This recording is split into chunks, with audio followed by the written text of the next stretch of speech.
సగ్గుబియ్యం పాయసం మనం రెగ్యులర్గా ఆల్రెడీ మీకోసంలో మనం చేసాము. ఈరోజు కొబ్బరి పాలతో చేస్తున్నాం.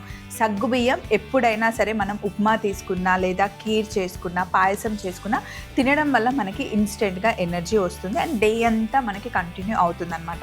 ముఖ్యంగా సగ్గుబియ్యంని మనం ఎక్కువగా ఉపవాసాలు ఉన్న రోజు నైట్ ఉపవాసం వదిలేటప్పుడు తీసుకుంటాం.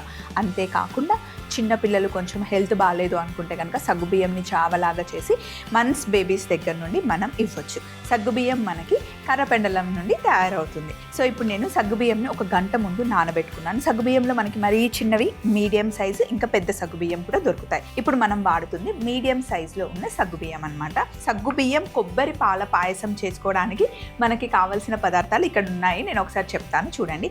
చాలా సింపుల్గా చేసేద్దాం మనం.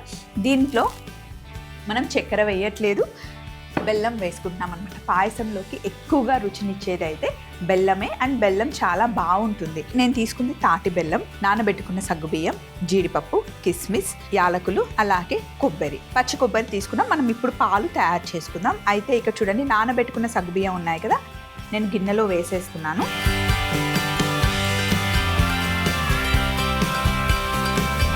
ఇంకా కొన్ని నీళ్లు పడతాయి. మనం తీసుకున్న సగ్గుబియ్యం మొత్తం మునిగేంత వరకు నీళ్లు పోసుకోవాలి. ఫస్ట్ సగ్గుబియ్యంని ఉడికించుకోవాలన్నమాట. నార్మల్ రెగ్యులర్ వాటర్ వేసి సగ్గుబియ్యంని ఉడికించుకోవాలి. ఈ లోపల మనం కొబ్బరి పాలని తయారు చేసుకున్నాం. ఒక ఫుల్ కొబ్బరిని తీసుకున్నాను, ముక్కలుగా కట్ చేసుకున్నాను. మిక్సీ జార్లో కొబ్బరి ముక్కలు వేసేసుకున్నాను.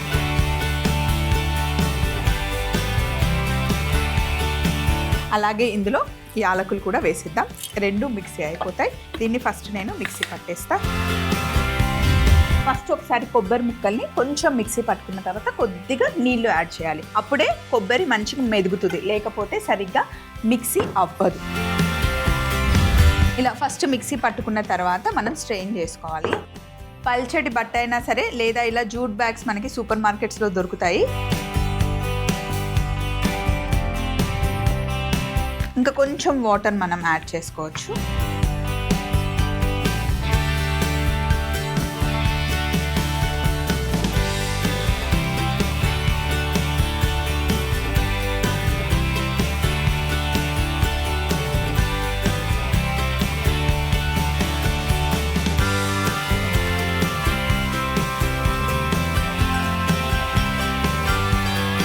టిప్ అంతా మనకి బ్యాగ్లో ఉంటుంది. కొబ్బరి పాలు ఇలా వచ్చేస్తాయి. ఇప్పుడు మనం తీసుకుంది ఫస్ట్ మిల్క్ అన్నమాట, థిక్గా ఉండే కొబ్బరి పాలు. సో ఇవి మనకి సరిపోతాయి. సో ఇప్పుడు కొబ్బరి పాలని, సగ్గుబియ్యం చూడండి ఉడికిపోయాయి. సగ్గుబియ్యంలో కొంచెం మనం పాలైనా సరే వాటర్ అయినా సరే ఎక్కువగా వేసుకోవాలి, ఎందుకంటే స్టార్చ్ ఎక్కువ ఉంటుంది కదా, థిక్గా అయిపోతాయి అన్నమాట. కొబ్బరి పాలు సగ్గుబియ్యంతో పాటు వేసేయాలి. ఇన్ జనరల్గా పాయసం మనం కొంచెం తిక్కు చేసుకుంటాం. ఈరోజు మనం చేసే కొబ్బరి పాల పాయసం కొంచెం పలుచగా, అంటే గ్లాస్లో పోసుకొని తాగేలాగా మనం చేసుకుంటున్నాం అనమాట. ఇప్పుడు ఒక్కసారి దీన్ని మనం మిక్స్ చేద్దాం. ఇప్పుడు కొబ్బరి పాలల్లో సగ్గుబియ్యం బాగా ఉడకాలి. ఇప్పుడు మటుకి మనం చక్కెరైనా బెల్లమైనా ఏమీ యాడ్ చేయకూడదు. ఎందుకు అంటే సగ్గుబియ్యం కంప్లీట్గా ఉడికిపోవాలి. స్వీట్ చేసేటప్పుడు మనం షుగర్ లాస్ట్లో వేయాలి. షుగర్ వేసామంటే ఇంకా ఉడకడం ఆగిపోతుంది అనమాట. స్వీట్ చేసేటప్పుడు మొత్తం కంప్లీట్గా ఉడికిన తర్వాతనే మనం స్వీట్ని యాడ్ చేయాలి. అండ్ ఏ స్వీట్ అయినా సరే ఎక్కువగా ఓవర్గా స్వీట్ వేస్తే కనుక మనం ఎక్కువ తినలేమండి. మైల్డ్గా ఉంటేనే టేస్ట్ కమ్మగా ఉంటుంది అనమాట. ఇప్పుడు మనం చేసుకున్న కొబ్బరి పాల పాయసం ఉంది కదా, ఈరోజు చేసుకుంటే ఈరోజే ఫినిష్ చేసేయాలి, నెక్స్ట్ డేకి అయితే ఉండదు. అండ్ వేడివేడిగా మనకి ఎంత టేస్టీగా ఉంటుందో, కొంచెం ఫ్రిడ్జ్లో పెట్టుకొని చల్లగా తాగిన పాయసం చాలా చాలా బాగుంటుంది. నేను మీతో మాట్లాడుతూ జీడిపప్పుని ఇలా 2గా చేస్తున్నాను. కొంచెం చిన్న సైజులో అయినా వేసుకోవచ్చు, లేదా ఇలా 2 డబ్బలుగా వేసుకున్నా కూడా బాగుంటుంది. జీడిపప్పు, బాదం పప్పు, కిస్మిస్, చిరంజి ఏవైనా సరే మీరు డ్రై ఫ్రూట్స్ యాడ్ చేసుకోవచ్చు. కొంచెం పాయసం థిక్గా ఉండాలి, ఇంకా కొంచెం డ్రై ఫ్రూట్స్ ఎక్కువగా కావాలి అంటే జీడిపప్పుని, బాదం పప్పుని ఫస్ట్ కొంచెం నెయ్యిలో వేసి కొంచెం పౌడర్ లాగా చేసి ఇందులో యాడ్ చేసి బాయిల్ చేసినా సరే థిక్గా చాలా టేస్టీగా ఉంటుంది. సో జీడిపప్పు మొత్తం ఇలా తీసి పెట్టేసుకుందాం. అండ్ ఇందులో నేను జీడిపప్పు ఇంకా కిస్మిస్ యాడ్ చేస్తున్నాను అనమాట. ఎప్పుడైనా ఎవరికైనా కొంచెం ఐరన్ డెఫిషియన్సీ వచ్చింది అంటే గనక రోజు కొంచెం బెల్లంని నీళ్ళల్లో నానబెట్టేసుకొని ఆ బెల్లం నీళ్ళు తాగడం వల్ల ఆ ఐరన్ డెఫిషియన్సీ పోతుంది. అంతేకాకుండా మీరు ఎక్కువగా పొల్యూషన్లో తిరిగి ఎక్కువ పొల్యూషన్లో ఉంటాము, రోజంతా మేము ట్రావెల్ చేస్తాము అనుకునే వాళ్ళైతే రోజు ఇంటికి వచ్చిన తర్వాత కొంచెం బెల్లం ముక్క తింటే ఆ లోపల ఉండే ఏదైతే మనం పొల్యూషన్ ఎక్కువగా తీసేసుకుంటామో పోవడానికి ఎక్కువగా బెల్లం మనకి పనిచేస్తుంది. రోజు ఒక బెల్లం ముక్క తింటే కనుక చాలా చాలా మంచిది. అలానే ఎక్కువ తినకండి, కొంచెం బెల్లం ముక్క తినండి, అందులోనూ ప్యూర్ బెల్లం తీసుకోండి. ఈ మధ్య మనకి కలర్ యాడ్ చేసిన బెల్లం మార్కెట్లో దొరుకుతుంది. బెల్లం తీసుకునేటప్పుడు కొంచెం కేర్ఫుల్గా చూసి తీసుకోండి. ఇక్కడ జీడిపప్పు రెడీగా ఉంది, కిస్మిస్ కూడా రెడీగా ఉంది. సగ్గుబియ్యం ఉడకడానికి మనకి కాస్త టైం పడుతుంది. పాలల్లో సగ్గుబియ్యం ఉడకాలి. ఆ కమ్మదనం అంతా, మనం వేసిన కొబ్బరి పాల కమ్మదనం అంతా సగ్గుబియ్యంకి బాగా పట్టుకోవాలి. అండ్ సగ్గుబియ్యం సాఫ్ట్గా ఉడికిపోవాలి. సగ్గుబియ్యం ఉడికిపోయాయండి. అయితే సగ్గుబియ్యంని మనం చిన్న స్టవ్ మీదకి షిఫ్ట్ చేద్దాం. మేము చిన్నగా ఉన్నప్పుడు అయితే మా మమ్మీ దీవాళీ రోజు కొన్ని టపాకాయలు ఇచ్చేసి మళ్ళీ ఇంకొన్ని తీసి దాచిపెట్టేదన్నమాట. ఎందుకంటే కార్తీక పౌర్ణమి రోజు మళ్ళీ టపాకాయలు పేల్చుకుంటాం. పిల్లలకి ఇంకా అదే కదా పండగ. మామూలుగా అయితే కార్తీక పౌర్ణమి రోజు ఇంట్లో ఎంతమంది ఉంటే అన్ని 365 ఒత్తులు మా మమ్మీ తెప్పిస్తుంది. చాలామంది ఇంట్లో చేస్తారు. ఎందుకంటే రోజు దీపం వెలిగించే వాళ్ళకి వీలు పడకపోయినా 365 ఒత్తులు ఈరోజు వెలిగిస్తే రోజు మనం దీపం వెలిగించినంత పుణ్యం వస్తుంది అంటారు. కార్తీక పౌర్ణమి అంత విశేషమైన రోజు అన్నమాట. కార్తీక పౌర్ణమి రోజు మామూలుగా అయితే ఇంట్లో చుట్టాలని అందరినీ పిలిచి వాయన కూడా ఇస్తారు. కొంతమంది అయితే బొమ్మల కొలువు కూడా ఈరోజు పెట్టుకుంటారు. దివాళీకి కొంతమంది పెట్టుకుంటారు, దసరాకి కొంతమంది పెట్టుకుంటారు, సంక్రాంతికి కొంతమంది బొమ్మల కొలువు పెట్టుకుంటారు అనమాట. కార్తీక మాసం చాలా చాలా చాలా విశేషమైన మాసంగా అయ్యవారికి అంటే శివుడికి చాలా ఇష్టమైన మాసంగా కొలుస్తారనమాట.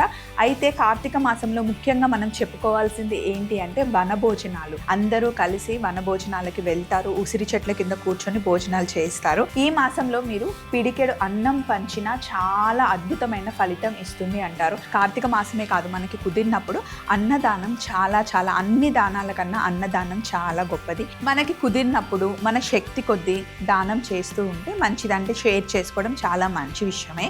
అండ్ నెక్స్ట్ ఇక్కడ నేను చిన్న బాండి పెట్టాను, ఇందులో నెయ్యి వేసుకున్నాను.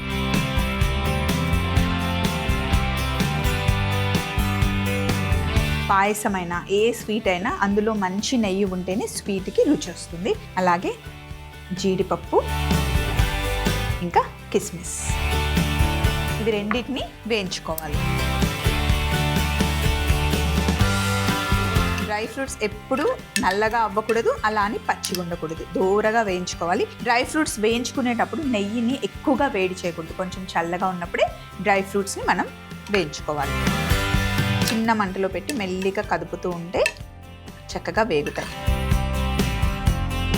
కార్తీక సోమవారాలు మనకి 4, 5 వస్తూ ఉంటాయి కదా. ఎంత బిజీగా ఉన్నా ఏదో ఒక వారంలో ఖచ్చితంగా శివయ్య దర్శనం చేసుకుంటే చాలా మంచిది. కుదిరితే అభిషేకం చేసుకోండి. అండ్ అరుణాచలంకి వెళ్తే గనక ఈ టైంలో చాలా బాగుంటుంది కార్తీక మాసం. ఇంకా కాశీ గురించి చెప్పనే అక్కర్లేదు, ఎక్కడెక్కడి నుండో కాశీకి వస్తూ ఉంటారు. మామూలుగానే కాశీలో మనకి ఎప్పుడు వారణాసి బిజీగా ఉంటుంది. ఇంకా కార్తీక మాసంలో చాలా మంచి సంబరాలు జరుగుతాయి, ఎక్కడెక్కడి నుండో వస్తారు. రెగ్యులర్గానే గంగా హారతి అద్భుతంగా ఉంటుంది. ఇంకా ఈ టైంలో అయితే సూపర్గా కన్నుల పండగగా ఉంటుందన్నమాట. సో ఇప్పుడు బాగా ఫ్రై అయ్యాయి కదా, స్టవ్ ఆఫ్ చేసేసుకుందాం. అండ్ సగ్గు బియ్యం కూడా సూపర్గా ఉడికిపోయాయి. ఇదిగోండి, ఇలా ఉడికిన తర్వాత బాగా కలుపుకొని స్టవ్ ఆఫ్ చేసేస్తున్నాను నేను. ఆఫ్ చేసేసి ఇందులో మనం సగ్గుబియ్యం ఎంత తీసుకుంటున్నామో అంత బెల్లం పొడి వేసేసుకోవాలి.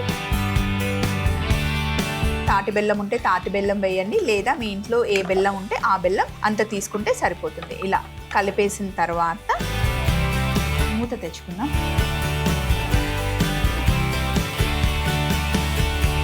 ఇప్పుడు మనం ఫ్రై చేసి పెట్టుకున్న డ్రై ఫ్రూట్స్ని ఇందులో వేసేద్దాం. కొంచెం నేను గార్నిష్కి పక్కన పెట్టుకుంటున్నాను. కలిపేసి ఒక 10 నిమిషాలు ఇలా మూత పెట్టేయండి. చక్కగా ఆ నెయ్యి, ఆ సువాసన అంతా పాయసంకి పట్టుకొని చాలా బాగుంటుంది. మరి వేడివేడిగా ఉన్నప్పుడు తినలేం, కానీ గోరువెచ్చగా అయిన తర్వాత తింటే అసలు కొబ్బరి పాలు వేసిన సగ్గుబియ్యం పాయసం అద్భుతంగా ఉంటుంది. ఒక బౌల్ తిందాం అనుకుంటాం, కానీ 2 బౌల్ ఈజీగా తినేస్తాం. ఎందుకంటే మనం ఎక్కువ స్వీట్ వేయలేదు కాబట్టి హ్యాపీగా తినాలనిపిస్తుంది. చక్కగా సగ్గుబియ్యం కొబ్బరి పాల పాయసం తయారు చేసేసాం కదా. ఇక్కడ ఉన్న సందడంతా తీసేసి ఫైనల్ బౌల్లోకి షిఫ్ట్ చేసుకుందాం. సగ్గుబియ్యం కొబ్బరి పాలతో చేసుకున్న పాయసం.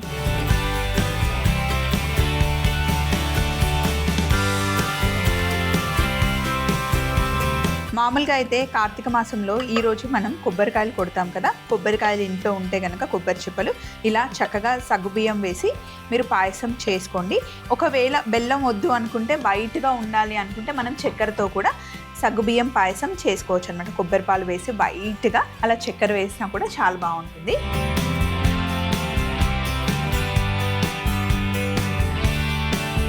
డ్రై ఫ్రూట్స్ని కొన్ని పైనుండి వేద్దాం గార్నిష్ కోసం.